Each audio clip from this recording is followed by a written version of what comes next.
Good morning, afternoon, or evening, wherever you are, and welcome to another NerdTube Star Trek episode review. We're here talking about the season finale of Season 3 of Strange New Worlds, Episode 10, New Life and New Civilizations. This week we get the unanswered questions of Captain Patel's new nature. It resolves the Chapel and Corby romance, and Pike is once again confronted with the haunting knowledge of his fate, worse than death.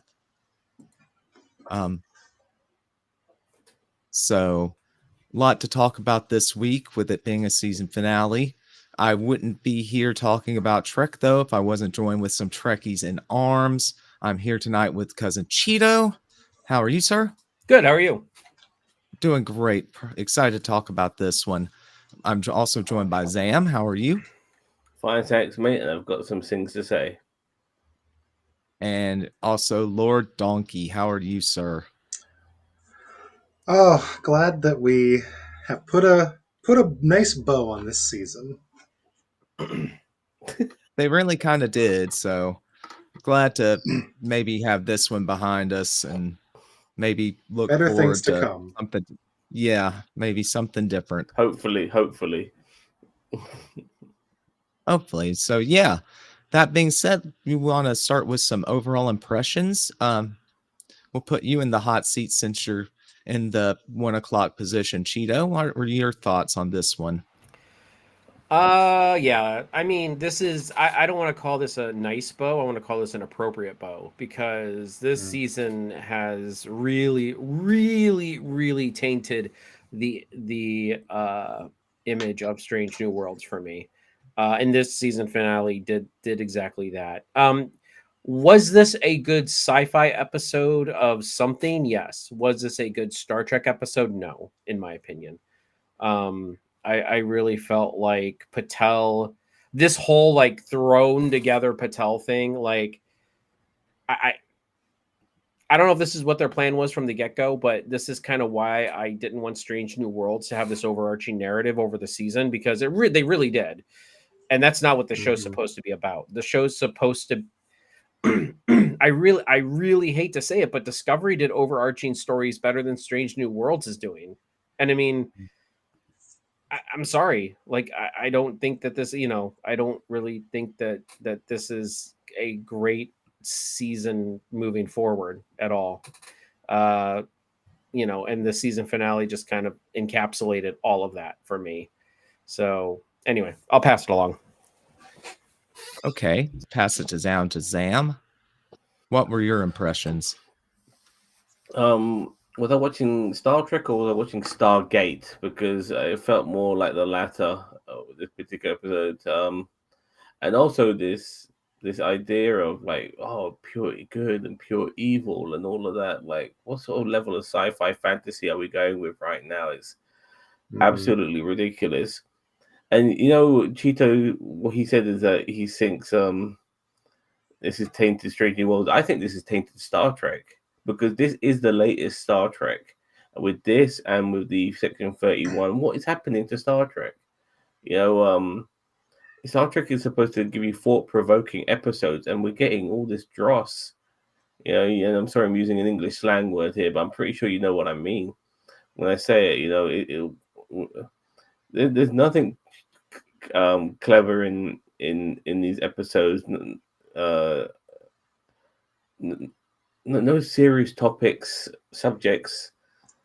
It's just I don't know. It's just like when we came across the first episode of the season that with that planet and its missiles and all of that. Like, okay, this is really good. Like, this is classic Star Trek with give me some of those TNG vibes as well. We're not getting that. We're not getting that at all this season. We get it. Maybe one really good episode, and maybe the opening episode wasn't too bad either. Even though I thought it ended kind of prematurely with putting them to sleep and shit like that. But I'm going all over the place right now. But then again, so is this season. Fair enough. Want to pass it to Donkey? We can end this right here. It's a 10 out of 10 because Pelia the very beginning mentions there's the head. Yeah, Pelia mentions traveling with a doctor, time traveling doctor. She once knew. It's a 10 out of 10 for me. We're done here.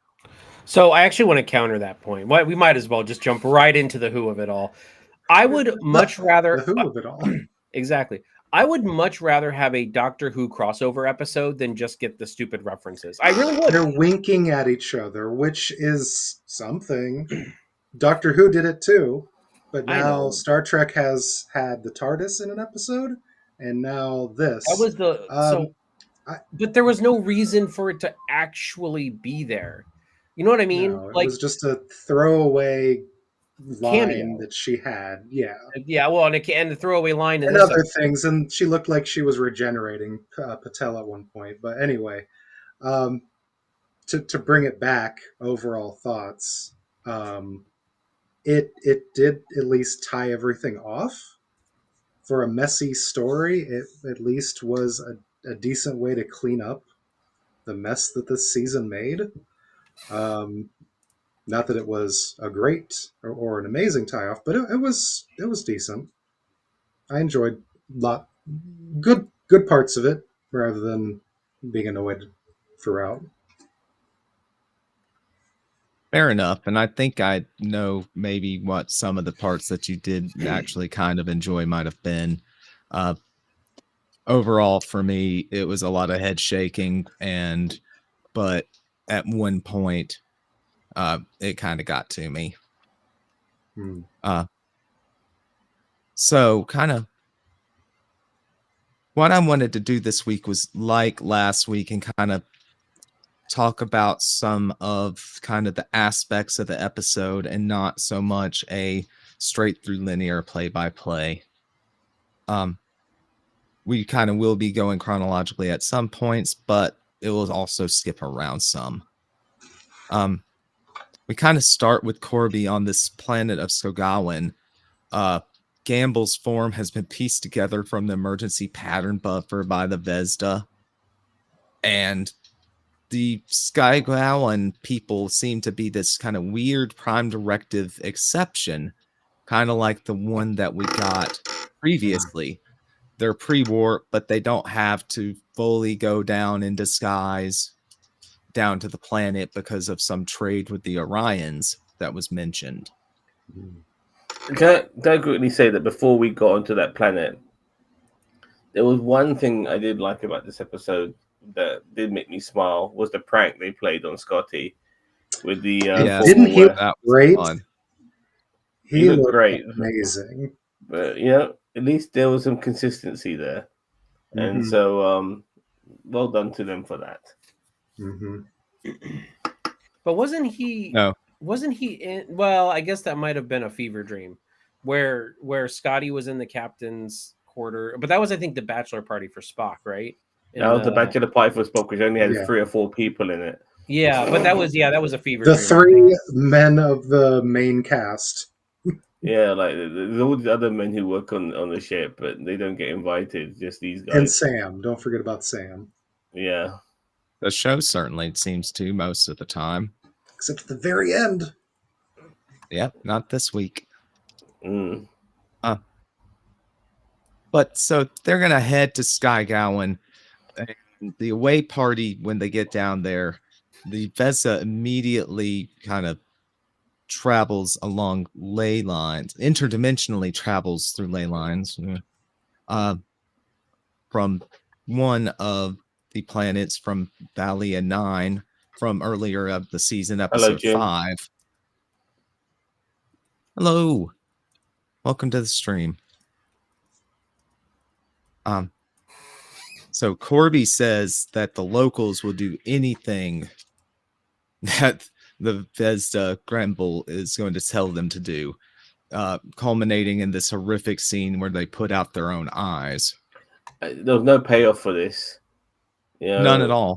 None. It's None just at gore all. for gore's sake. Gore for gore's sake. Boop. Like why? Like I understand he's got no eyes, but they're just stabbing their own eyes, and you don't understand why they're doing it. And how's he able to establish himself so quickly with these people? Like it was it was really, really fucking stupid. He's got No, powers. like I said, it would be okay if there was a payoff for explaining all of this shit. And I thought we were going to go down that route to a degree and how he's subjugated these people, but no, none of that. None of that. They just washed over all of that, man. Like, There's none no of that time, made Zam. There's it. only 10 episodes. Oh god, This is yeah. why. This is why No they time for can't a do. two-parter. They can't do overarching narratives. Like I thought this was going to be a two-parter. I really did. Like I thought that they were going to leave it on a cliffhanger again in this episode for next season. But I honestly don't. I when he came back, I was like, oh Jesus Christ! Like I was like, I didn't like. Not that I had a problem with the actor or even the character, but I'm like, we're really going back to this. We're gonna make this seem like the season's big bad, even though he showed up in one episode. Right. In a character, and he took over and killed a character that we had known for 3 episodes at that point, maybe 2. That I we think it was really Yeah, might have seen in 2 episodes, had been around Mhm. for like 4, but we only saw Gamble twice. is it they were trying to do too much of this, like sort of overarching but somewhat episodic. They needed to just pick one. Yeah, Well, they're that's what they've straddling been the doing. fence. They've been doing like I would say Lower Decks got the formula just right, but Strange New Worlds, it's becoming more serialized and less episodic with each season, in my opinion. But yeah, like, I have no problems with reoccurring villains. I like the idea of. I thought, okay, maybe we can get a reoccurring villain and stuff like that, but yeah, I'm not so sure. No, now. I think it needs to be like once a season. You know what I mean? Like Harry Mudd, or not the actual character, but I mean like Q always had 1 episode per season, or Lore always had like 1 episode per season. I don't mind that. Like even if they brought Harry Mudd was Moriarty, a couple of episodes, yeah. Yeah, Moriarty was in a couple seasons. Like I don't mind that, but I'm like reoccurring should not. I honestly don't feel like it should be in the same season. I feel like it should be, season to season. You get like one instance of coming in. Yeah. I think, and especially with only 10 episodes, you really don't have a lot of time to play and build that. I think the one reason why we like Q so much, he only came once a season, and it was always good. Like it was always. It was a This was special just event. like you guys were saying. He's here. Okay. He's bad. Okay. He's subjugating this race of people in the double-sided pyramids. Okay. Like we don't have anything here to go off of. No, just rush, zoom, zoom, zoom. Yeah. Through the whole episode. Definite pacing issues. But Kirk and the Farragut are on the way. Of course. So that's good. Because there's one other ship in the fleet.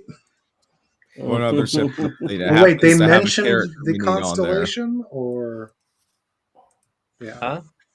They mentioned another ship, the Constellation. Yeah, they mentioned earlier, the Constellation last week, but like just the Farragut. I know I'm jumping way ahead, but were you guys getting any sort of Dragon Ball Z fusion vibes? Because I was, from. Were they going to form one ship as they synchronize the ships, doing the fusion dance between them? Yeah. I felt like there's a fusion dance with the ships and stuff like that. Listen, You know what I mean? They just rewrote 60 years of Spurk fan fiction right there. Would it be the Intergut, or would it be the Theraprize? Oh god, now you got me thinking. I don't know. I don't know. I mean, so was that?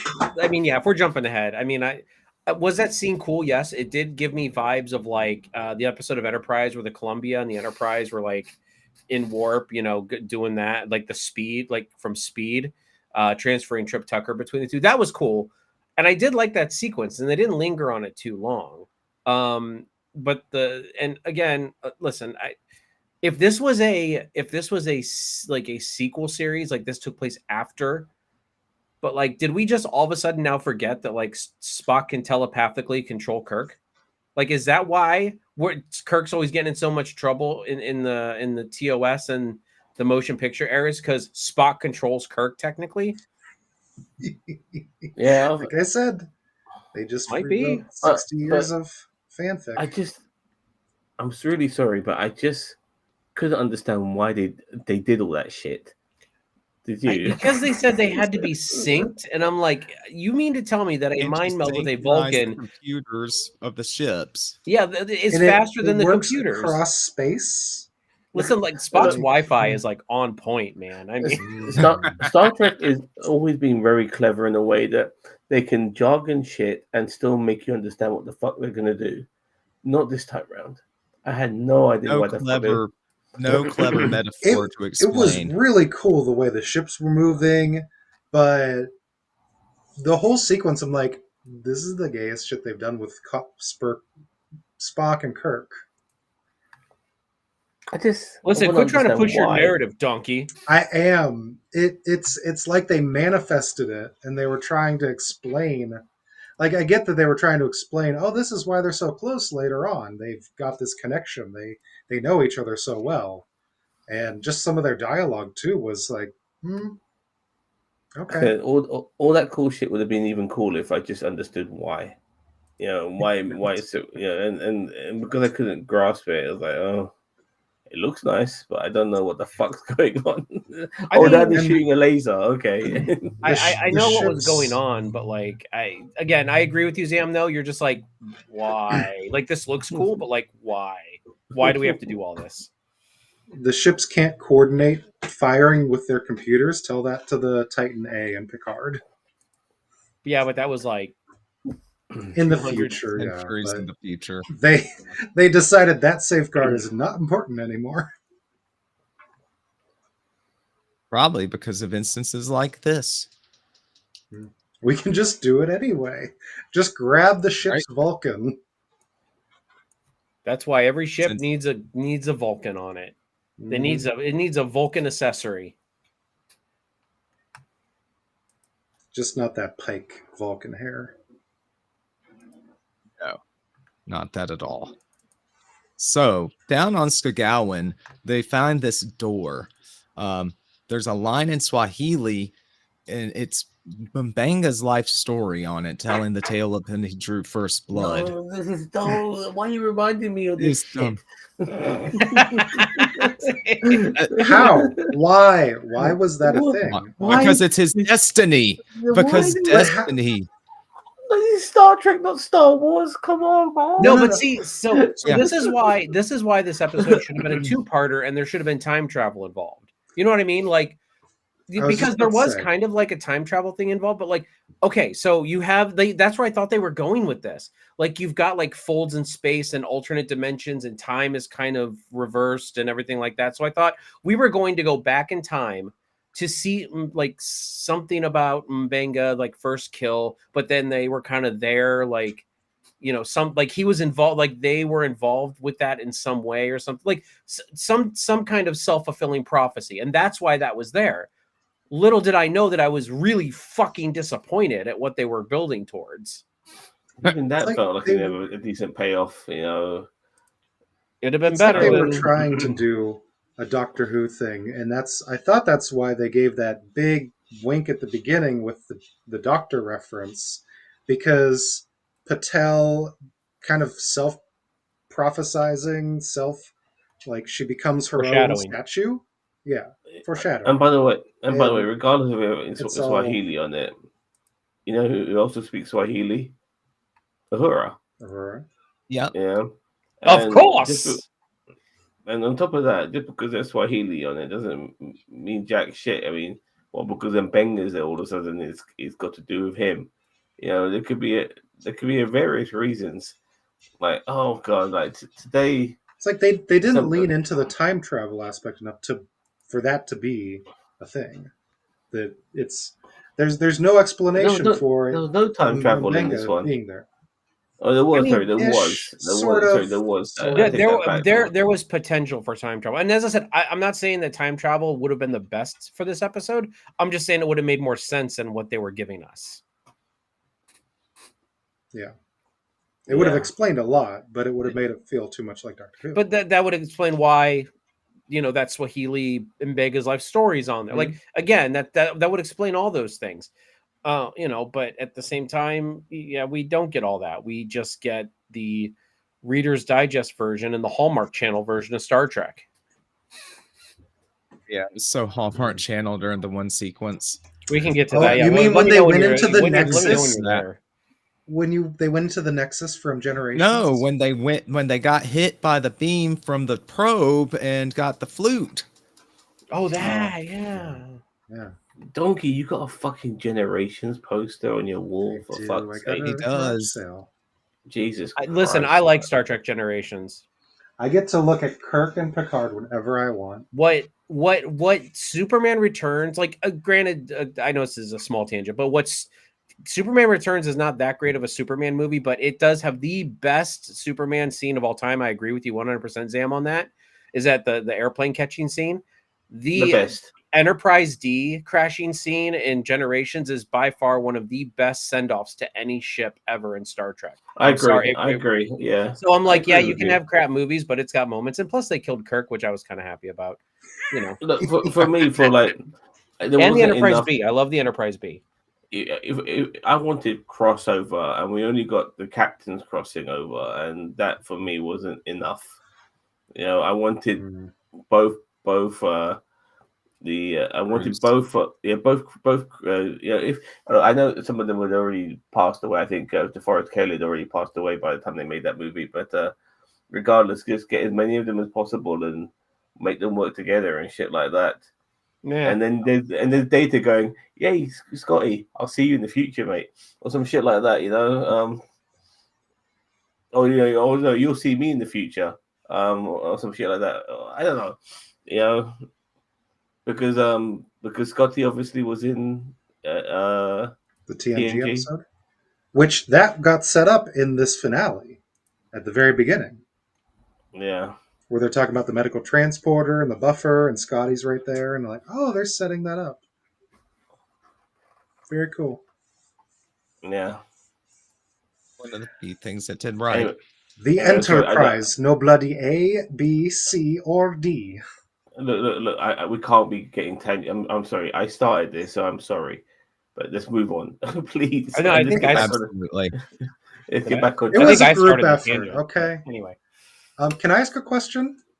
Yes. Sure. Does the Farragut actually have a captain?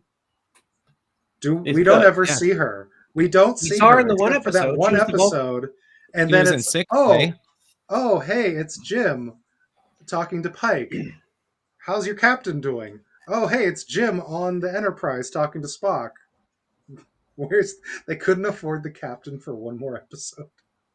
one more cameo. No. One more cameo. They should have just made because doesn't Jim take over? Well, doesn't Kirk take over the Farragut? Like, that's his first command, isn't it? If I remember right. I think it is. I think the Farragut's his first command. I'd have to look that up, but anyway, but yeah, like the Vulcan captain should have died in the one episode. He can still be a commander and captain a ship. Like they did it with Cisco right here. He was the commander, or he's the captain of the DS9, but he was a commander. Like, so you don't have to be a captain rank to captain a ship. And especially like a utility vessel like the Farragut, like there's one thing to have the Enterprise. It's like the flagship of the Federation, but the Farragut's a utility vessel. It's a Miranda class of TOS. The Enterprise was his first command. Oh, does it? Okay. Then I this stand random corrected. website that I'm looking at, yes. Yeah, it's probably common knowledge. Ooh, that was timely. Right. Thank So you. I stand corrected. Right. Moving on, down on the planet, the dock gets scanned by the door, which opens, and Gamble blasts the others away and drags Joseph inside the door. It leads them to Vagia 9 and that prison that from episode 5. Hold on. Gamble. There's a massive skip here, because that moment where they did the trope of being drunk to get into that place in the first place was really fucking stupid. And then Leon does a double Vulcan grip on the security guard.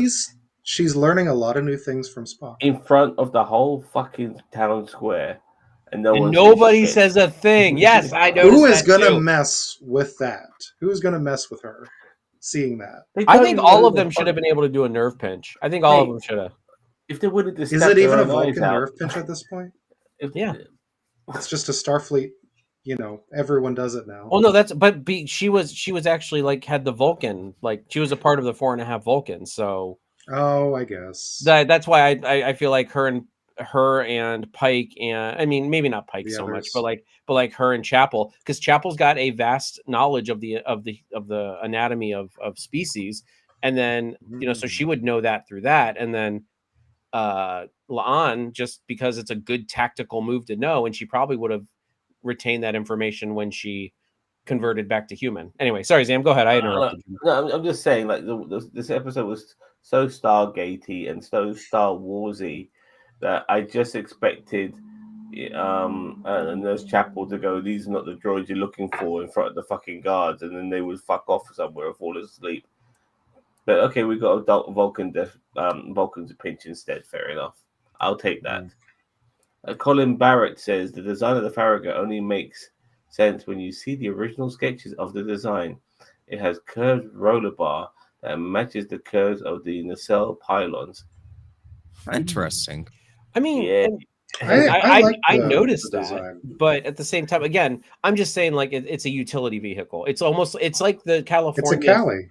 Yeah, it's a Cali class of the TOS. It's a Miranda class. Yeah, it's not like a command ship, if you will. Oh, hi, Kitty. Okay. Oh. Yep, it's Sid. He says hello. Hello, Scratching at the door. So, as Campbell inside the Valley 9 prison blasts the Beholders and Warden statue, Battelle doubles over in pain in Chris's quarters back on Enterprise, and results in her eyes changing, getting and this is when glowy. she starts to regenerate. Hemdall starts looking. Look at what's his name? Gary. What's his name? Gary 6, 7 from the original series. Yeah. Oh yeah. I thought they were going to play on that trope. Yeah, because her eyes look exactly like that. She had space in her eyes. No, she's Hemdall. Gary Mitchell. The Gary Mitchell. Oh, Gary Mitchell. Yeah, it's a Gary Mitchell. Yes. Yeah. Oh, I can't wait for the comments. Don't get crucified on that again. It's Gary Mitchell. It's not Gary Savin. Listen, last time we made that mistake, man, we got roasted. Got crucified. We got castrated. Not only do we have to review the new stuff, we have to be subject matter experts on all Trek that has come before now. Yeah, this is true. If not, then all the incel nerds will fucking kill us. This is also true. It's a heavy weight to burden. Yeah. Yes. Imagine being killed by an incel nerd. My God. All right, sorry. But don't forget, I think next week or the following week, we're going to be starting back up with our TOS Watch Along. We have a 10-week wait on part 2. I can't wait. I know, right? And it's very topical because it's the Menagerie part 2. Oh. Anyway, Sam or Mage, what are you doing, man? Get us back on track. What is wrong with you, man? Yeah. I do not lead a tight ship at all. It's awful. So you're the Captain Freeman of Nerd Tube. Oh God. Oh. Ouch. Shots fired. Oh. So the Beholder and Battelle's life signs are one and the same. The hybridization treatments that they've been giving her over the course of the season to treat her Gorn infestation have given her all the genetic traits of races who fought the Vagia over the course of the millennia. The cause and effect inversion due to interdimensional space, and it's about lost me right there. So fast. I honestly my eyes don't gloss over. Like, you know me. Like when they start to get into stuff like I usually dig in and I'm like, ooh, what do they mean? What do they mean? I glossed over on this. I really did. Yeah. Sorry. Yeah, like Gorn, Julian, or whatever Una is. What is Illyrian. it? Illyrian. The Gorn, Illyrian, something yada yada. The flower. After he was done explaining, I'm like, oh my God, I just zoned out. on that. And like, I don't zone out on Star Trek like that. Like, I'm usually one that's like, all right, I want to know exactly what's going on, and I want to know how it's going on.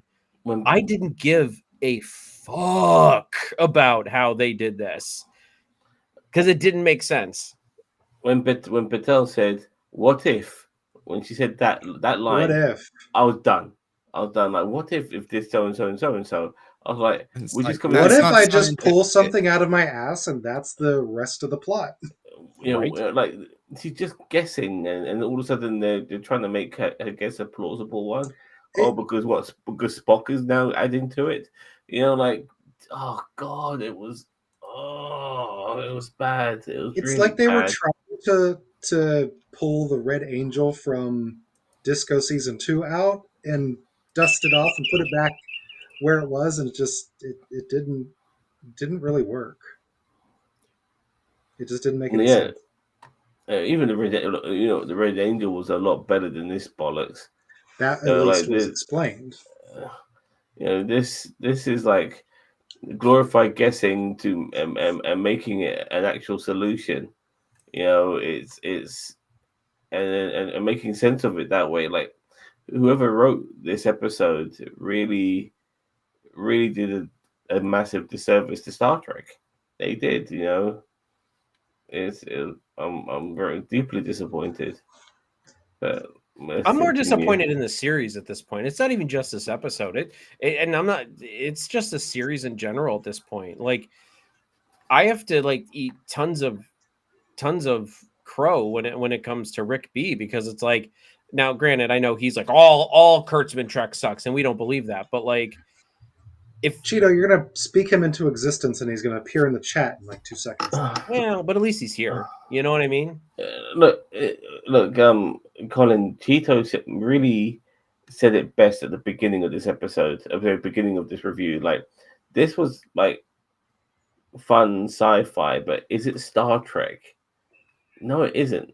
It isn't. And that's for me is a fundamental thing. I mean, look, don't get me wrong, I want to be entertained. I really do. But when I'm watching Star Trek, there's a level of entertainment that also, you know, works really well in my mind.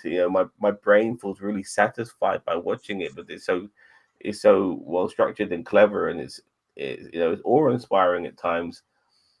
And that element of Star Trek is not in Strange New Worlds, and Strange New Worlds is the latest Star Trek. It's the representation of Star Trek at this moment in time. It is Star It's Trek, the and it's not flagship. doing Star Trek right. No, exactly. It's the flagship show, and it's a disservice. It's a disservice to Star Trek, and I have a real problem with it. And I like the characters. I just don't like the stories that we're getting. Mm-hmm. It's I will not agree good with at that. all. Honestly, I mean, Maybe go ahead. maybe to refine that just a little bit, the show, the characters in the show are one thing. Paramount and the writers overall are doing a disservice to Star Trek because they're the ones giving us 10 episodes, going by this new streaming. It has to be 10 episodes, it has to be 45 minutes. They're not being good keepers of the lore. And here's the thing: Orville did it right. Orville only did 10 episodes, but like their episodes were like over an hour, hour and a half. Well, they were like anywhere between an hour and 15 minutes long. They let the Mm-hmm. episodes breathe. They let the stories flow. And I want to say season 3 had 10 episodes in it, but it felt like a whole season because they dug deep. You know what I mean? Absolutely. And, I'm and the overall, first one around here to complain about pacing, but I don't believe I ever had a single gripe about the pacing in season 3 of the Orville.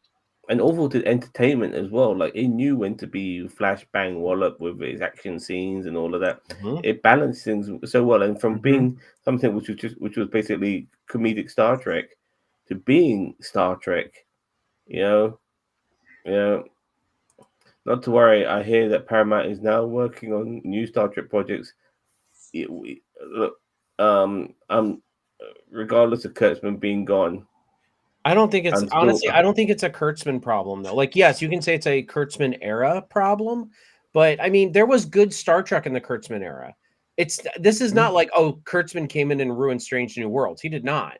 It's the creative direction of this season. Who is the showrunner right now of Strange New Worlds? That's who we need to be looking at. And again, yes, where does the buck stop? It does stop at Kurtzman. Kurtzman is the one with all the Marvel like crap going on. Who takes the brunt of that? You know, like that Kevin Feige, because he is the overlord of all of it.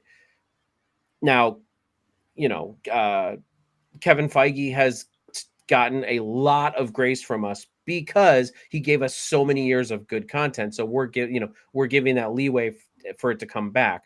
But Kurtzman, he started off rough. He learned and stuff started to get better, but now it's kind of sinking back into that rut of, you know, so that's but still it's Section like 31. So yeah. So do I hate Kurtzman? Do I say Kurtzman ruined Trek? No. But at the same time, I'm like, he didn't fix it and he didn't do anything. I don't think he did much to help it at this point. So if Kurtzman left Star Trek, I'd be fine with that. That doesn't mean I hate all the Star Trek that he did. Because of Kurtzman, we got Lower Decks, and Lower Decks is without doubt some of the toppest tier. I think people need to see between the lines with Lower Decks. It's got, not only is it comedy, it is so well written, and within 22 minutes as well. Like, it gives things like South Park a run for its money in that particular sense. It is such a brilliant show. I mean, and I'm talking brilliant show. And I think and that's under Kurtzman, and so that can't be forgotten. But yeah, when it comes to his live action stuff, I don't think Discovery is that bad. Yeah, I mean, season 3 through 5, we've already talked about this, but season 3 through 5 of Discovery had its issues, but wasn't bad. Strange New World season 1 was phenomenal. Season 2, I thought was okay. I think Zam didn't like it that much, but like, season 3 of Picard, I know Mage is not a fan, but like, I really liked it. You know what I mean? Like, Prodigy season 2, it's all decent enough. You know, it's all been. I don't know.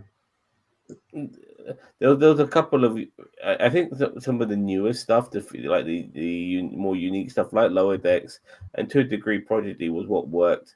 But when it came to maybe harkering onto more tried and tested stuff, which is what we want as Star Trek fans as well, no, unfortunately, he dropped the ball there. The Discovery was okay, but he's really dropped the ball with Strange New Worlds, and this Strange New Worlds is something you can't afford to drop the ball with. This is like the flagship show, as you said. It is, and since we're in a prequel, you're orbiting so close to all the established stuff that it's so easy to get it wrong. So the fact that they're going into this and they're not going in with, because it feels like this last season and season 2 hasn't had a good strategy of where are we even going with this show. Like, yes, we're going towards TOS era and we're going towards that ending where Pike is in that chair, but what are they actually trying to tell with this show? I want to add something. I don't think. I'm sorry, mate. Please. I don't think they know what they're trying to say with this show anymore. I don't think they know who they're trying to make it for even anymore. I agree with that statement a lot. They've lost track of the audience. Like they had that problem. Look, regarding Pike being in the chair, I think this is fundamental, and I'm glad you brought this up. I need to bring this up now. In the Kelvin universe, Pike did not turn into a cauliflower like he did in the original universe. He became disabled, he became handicapped, and he ended up in the chair. Fair enough, but he was still had his brain. He still was able to communicate. He was still Pike. Why can't Pike be? I'm just saying, like, the Pike doesn't need to end up in the chair. Like if the Kelvin universe can change things fundamentally, then what's saying that this, which is definitely without that, an alternative universe now, as far as I'm concerned, it's a different timeline. What's saying that he should end up in the chair here? We've already seen variations of Pike. We saw Pike in the purple uniform. Obviously, what happened here with the timeline he has with Patel and having a kid and all of that shit and growing old with her. You know, what's saying that that's not a possibility? Yeah. No, and I again, I'm all for first contact timeline or whatever you want to call the timeline. I mean, I just call it first contact because it's my head canon. You know what I mean? But like, you know, like I'm okay with it. I like Anson Mount's Pike. There's writing issues with him. You know what I mean? Like, Yeah. All the actors are fantastic, yeah, because they've already proved it in the first season, which was so well written. But yeah, but they've really, yeah. Well, I don't know what the fuck they've been doing. I mean, you saw elements of it in season 2. You know, with one too many comedic episodes, and Back now to you back. see, yeah, and now this, and the next season we're going to get puppets. You know, and it's funny in a way. I might have looked forward to that at one point, but not anymore. I'm dreading it. I'm dreading the puppets. Yet another gimmick. Yeah, We should refuse to review that one. that is not what they were pitched. Colin Barrett says. I don't Yeah, know. I mean they were probably. I mean they were probably pitched and turning it into Call of Duty, Star Trek. You know, but let's hope they don't do that. Indeed. So we now know that Marie is the Beholder. The Beholder is Marie. We The just chosen come one. up again, the chosen one. We get this theme once again of destiny. It's been a theme throughout the episode. It's her destiny to never leave and guard this thing forever. Yay. You know, Right. right. Okay. Okay, Rory. They get in the door on Skogowan and end up on Viral 9 with Mbanga and Gamble. Marie begins to power up and square up. She gets Gamble glittery stares hands. her down. She's a She gets vampire. That's the glittery hands regeneration energy. and then No, she's a regeneration vampire. energy. He stood out in the sun, or she stood out in the sunlight. That's No, what I we've think been saying. Colin Barrett's onto something. Strangely, well, the bigger problem is the seasons are too short. You can afford a few dud episodes in their 26 episode run. With 10 episodes, you cannot afford duds, especially most of the episodes are duds in 10 episodes. Most of these episodes this season have had some like varying degrees of interesting or good points or good pieces, but overall, yeah, there've been a lot of duds. So it's hard to. I love this cynical nature coming out in you, Lord Donkey. We are so rubbing off on you've you. ruined me. No, but we're like I said, we're fair. Like not one of our criticisms has been fucking wokeness. None one of our criticisms has been fucking multiculturalism. I was hoping that Rick B would join us because in the Nexus little part, the dream part with Pike and Patel, Christopher Patel. He floats taking her name. That would have got Rick B so triggered. How woke, so adorable. I enjoyed that. But yeah, we get that scene. We get this whole sequence where Pike is living out or thinks he's living out a life with Marie, and we get time skips throughout it. It phases her life and relationship. Why did we have this moment? Can someone explain? She was letting him have that experience and memory because she knew she had to become a statue. So yeah, did it just was it as quick as it was shown to us, or did they really live out a life?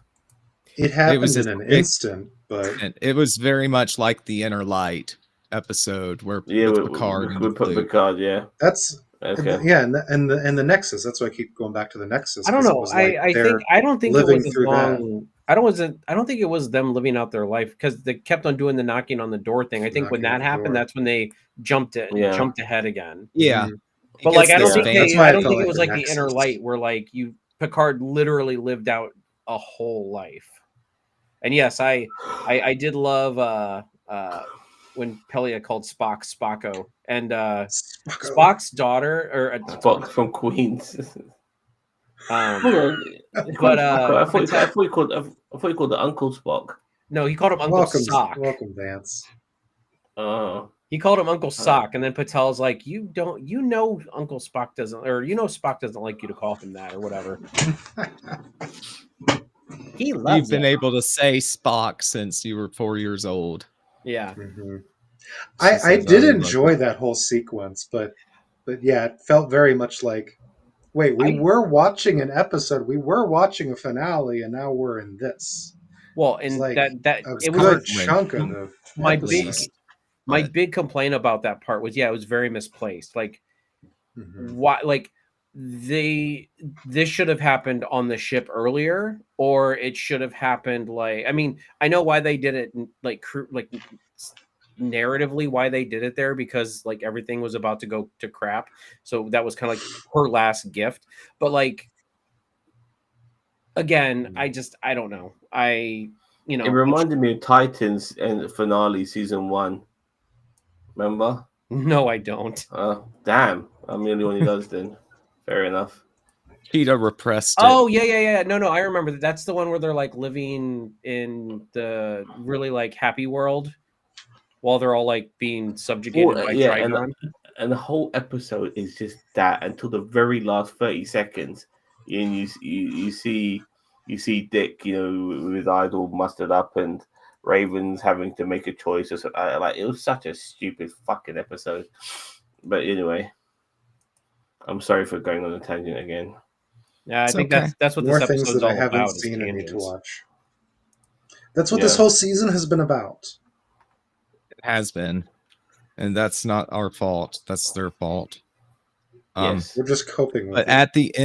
at the end of this sequence, eventually that culminates with Marie on her deathbed, the knock comes again. The knocks that have been coming every time. It has been showing Chris in the back of his mind that this isn't real. She tells him to come out of it and answer the door, and it's Gamble. Back to reality, the beholder Batel reseals the Vizida that Gamble freed, destroys him, and becomes the statue that he had destroyed to free the rest of the Vizda. And that all happened in like 5 seconds, 10 seconds, where, oh, I waved my hand and this is all done.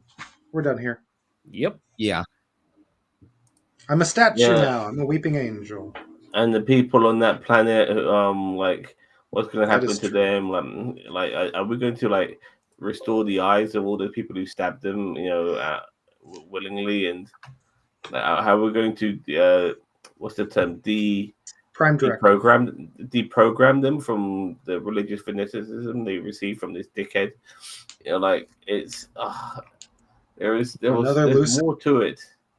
There's so much more. Like, the repair on that planet, or at least that location. That's what a California class is for. you Second go. contact.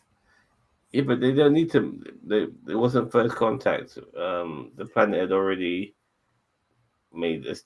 I don't know. It already. It was in that stupid gray area like the other episode. Yeah. Oh God. At least they Yeah. showed this planet, not like the last one. But yeah, I thought Mbenga was going to play a bigger role, but then okay, we're going to pass He the got baton now. binged. We're gonna, Yeah.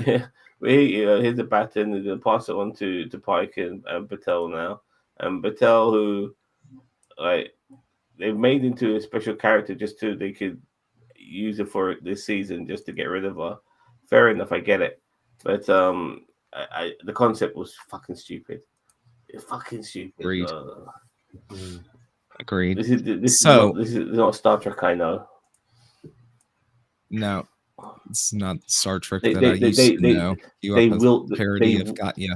They William Deckard her. Yeah. That they did.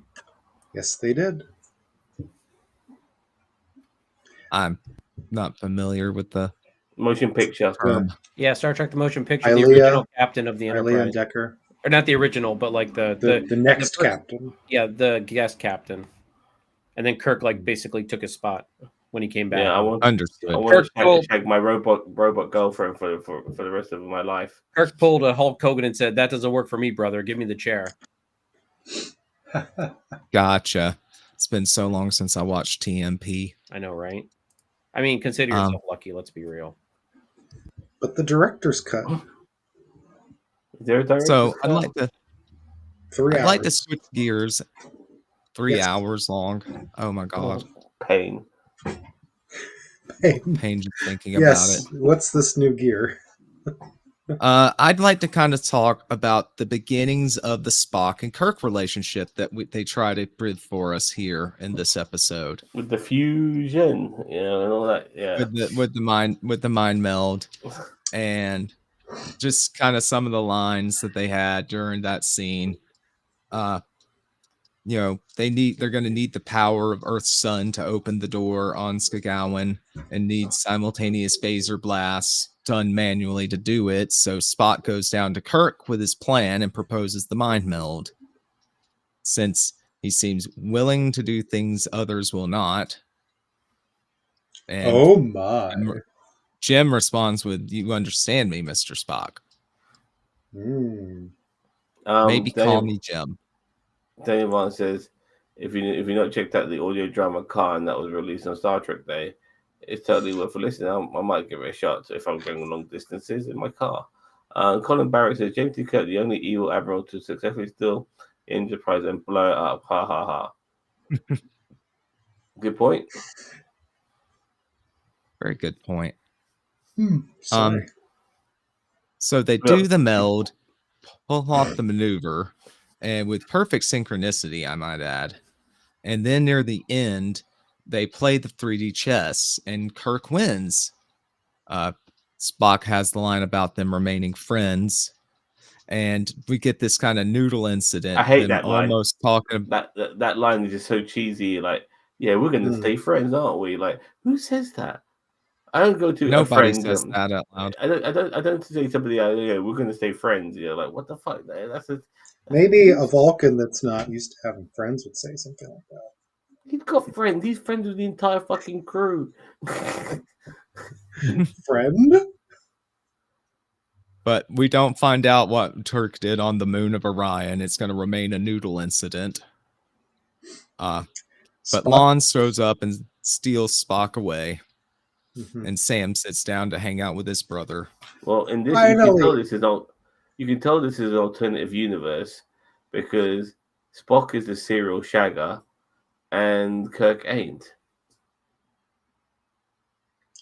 Yes, we are, Daniel. Zan, we are. Mail you a postcard that says "Friends."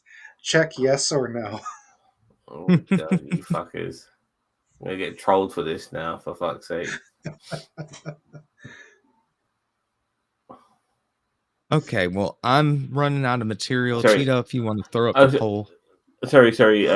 I apologize for ruining that last bit you said because Kirk and not Kirk, James and Sam at the end, Kirk and Kirk. Yeah, that was a nice little moment. But they didn't say anything to each other. They said, "Hey, cheers," and that's it. Like, come on, man, have a conversation. Missed opportunity for a conversation there, I think. Can agree with you there, Zam. But talking about a long lost ancestor, Kirk. So we get kind of a resolution to the Corby and Chapel arc of this season, with them kind of parting ways, maybe being a long distance thing. That's good. So something else. Put a bow on that we didn't want. Una and Pike drink. He's not ready to talk about the events yet, or his loss. And he gives a monologue on not liking goodbyes and the nature of the reality of memories. We end with Pike back on the bridge. He kind of acts a little awkward, I felt like.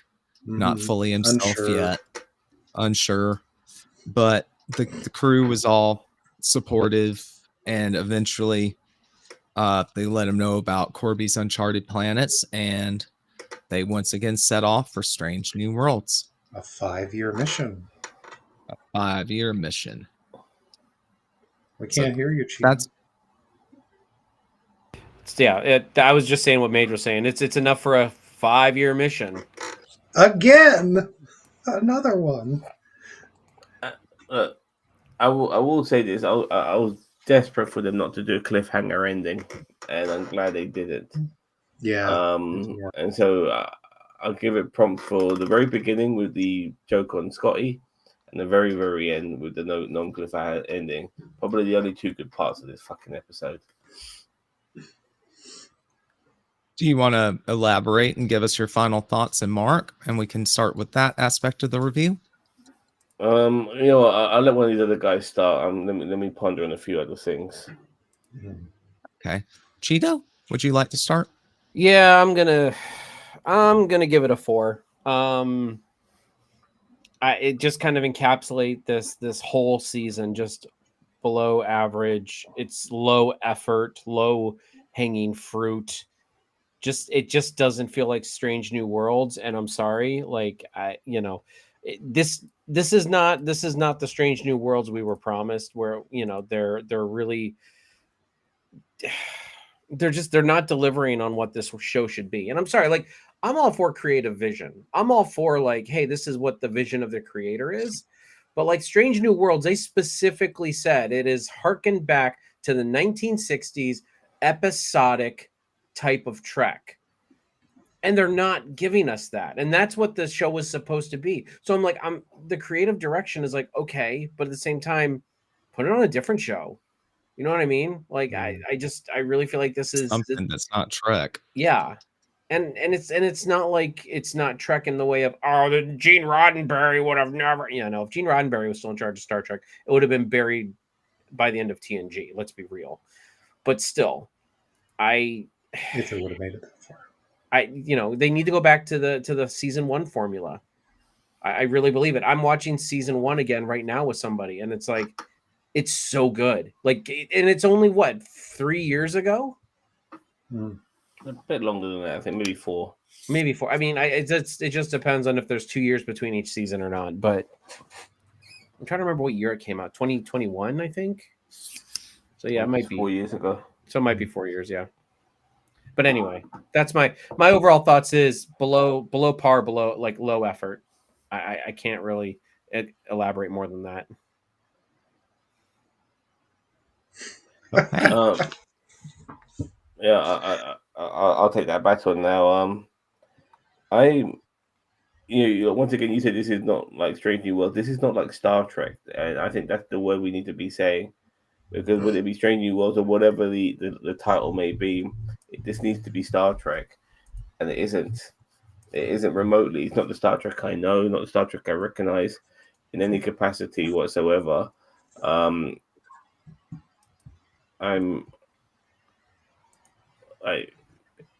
We made a video a while back saying, is Star Trek dying or is Star Trek dead? And this is the sort of nails they're putting into the coffin right now, the Star Trek. And it's people like us, the old school fans that are keeping it afloat. But it's also people like us who are going to turn away from it if it's not going to give us what we want. I mean, I'm kind of watching this as a Star Trek fan, and there's nothing worse than going into a show knowing it's going to be shit. And I feel like that with almost every episode we watched, apart from maybe last week's episode, which was good but not necessarily great. This is going to get a 2 out of 10 for me. It's a season finale, for fuck's sake. I think Strange New Worlds has done way better with season finales until now. It's a season finale. It's all over the place. It's storylines that don't make sense. Terrible writing, and it's using Destiny lore and good and evil and all of these sort of things. Like, where's the science, baby? You know what I mean? Like, and you can do science with that. You just gotta put science in it. So advanced, it looks like magic. Well, one of my favorite episodes of Star Trek with you're a flim flam artist, because they made at this person to be who was supposed to be a god to be a con man. You know, that was brilliant science right there, because they use science to figure things out. This was destiny, and what if? Don't stop saying that. Stop saying that. You guys are smarter than that. Yeah, it's a 2 out of 10. I'm really, really.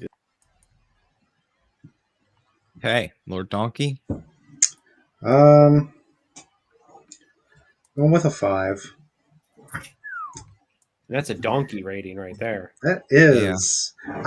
There were parts of this episode that I really did enjoy, that were fun, but you break your neck going back from, oh, this is interesting and fun, to, oh, now she's some time lady god figure statue person, and they explain it away in like 2 seconds, and they've done this all season where they I'm sorry, I can't look at that. Bro, Look at Zam. Yeah. Zam, Poor come person, back Zam. to us. The worst image. We have to take a shot now because he fell asleep. I don't think he fell asleep. Yeah, there we go. Bye, Sam. Yeah. Zam. Now you can enjoy my Is my being Enterprise silenced by Anyway, Paramount. Kurtzman got him. Kurtzman, Rick B got him. But yeah, they've done too much of this. They're trying to fit too much into 10 episodes. If we're gonna have 10 episodes, make that count and not have this, oh, we beamed down to the planet, we already took care of the issue, we're back. Oh, hey, I just figured out that this is what's happening. It's just it's too quick of a solution, too quick. It's yeah, you've beaten me down into into this. Hey, welcome back, Sam. Sorry, I'm not sure if I got all my I'm not sure if I got my monologue in all of it, but yeah. We thought you fell asleep and you you were headbutted frozen just perfectly, like. Yeah, it did look like you were sleeping, like with the frozen, the way it froze. Mm-hmm. Go back and look perfect. At it when we're done. Yeah. Okay. I'm done though. It's just this show can and should do better. What did you give it? A 5. That's generous.